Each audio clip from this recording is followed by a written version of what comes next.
Todd Solondz, this is kind of a little bit more hopeful for him. This is a departure, and I loved it said in one of the like liner notes of something that this is a film that doesn't have pedophilia, masturbation, rape, or incest because he likes to challenge himself as a director. That's and that funny. made me laugh. It's important to challenge oneself. Yeah. And it is a departure. I think this film, it's much more tender than the others, although strangely, I thought his other films were tender as well. I think, unlike a lot of people, that he has so much compassion for his characters, because making a movie is hard, and I don't think he's such a gentle man, actually, Todd, that I don't think he'd make a film unless he really had compassion for the characters.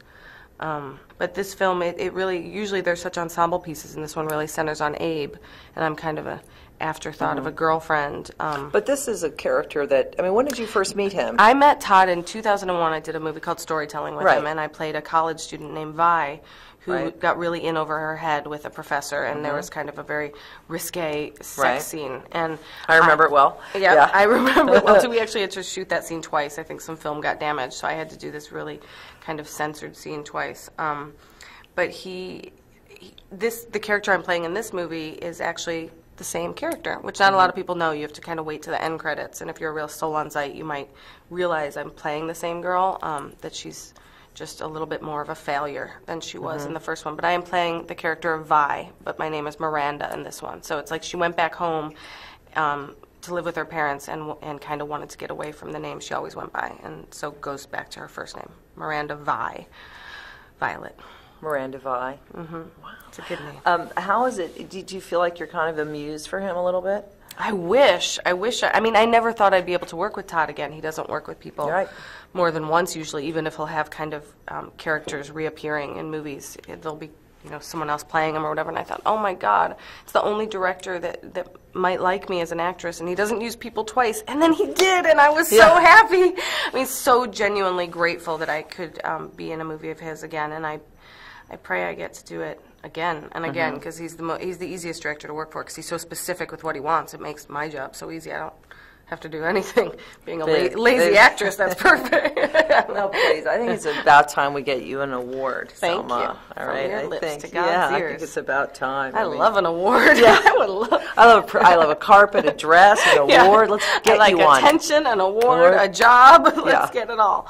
Yeah, I would love it. This was a great role for me, and I'm really appreciative. And an award, I love an award, I'm not going to lie. Yeah.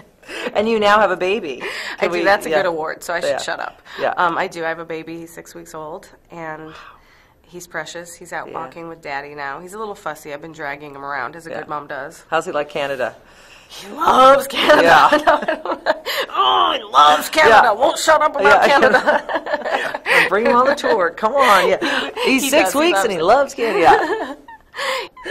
All right. Well, let's just talk about Todd. What do you think for you going on to a movie? What goes through your head right before that?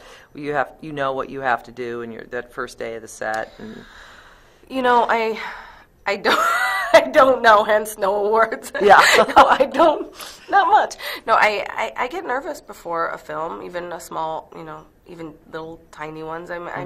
It's scary. I don't always know the language of the director or the tone, and it takes a while to get your bearings, and that is another reason why I love working with a director again. I was lucky to work with Guillermo del Toro again, and Roger Cumble from Cruel Intentions and The Sweetest Thing. I worked with him twice, and now, thank God, Todd Solondz. And it is nice when you do get that, when you understand where they're coming from. It makes the first day a lot easier, the first week a lot easier, because you get an idea. But Todd's the only director I don't get nervous with. Also, he's so not shy about saying, that was an interesting choice, but let's do it my way. He's because he knows exactly what he wants. Yeah, so it makes it so much easier than someone just kind of letting you flail around, getting really, really cold, off the mark.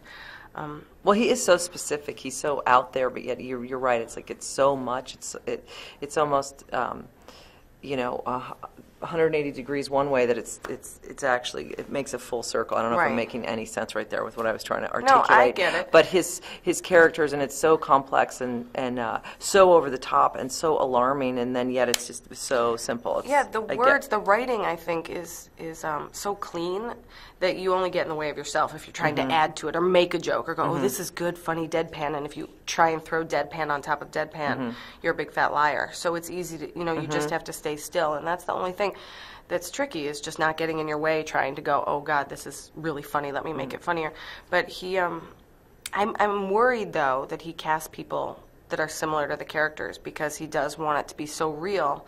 And it only dawned on me, oh, my God, if I'm like Miranda, I'm really kind of fucked. Yeah, no, she's really miserable. And I realized, oh, Todd just, because you're on set, he's like, just say it the way you would. And I'm like, oh, like this is I'm this now girl. No wonder I don't have a lot of friends. No wonder he brought you back. Thank you for being my only friend. You must really like a melancholy girl. Yeah, I'm always here for you. We're always here for you. Are you kidding? You're like our. We've had a couple Vanity Fair lifers, but I think you probably win the biscuit for us. You know, for sure. All right. Well, I hope you get an award for this one, because you certainly deserve it. So, I always love seeing you in person and on screen. And that face, it just doesn't quit. It just doesn't quit.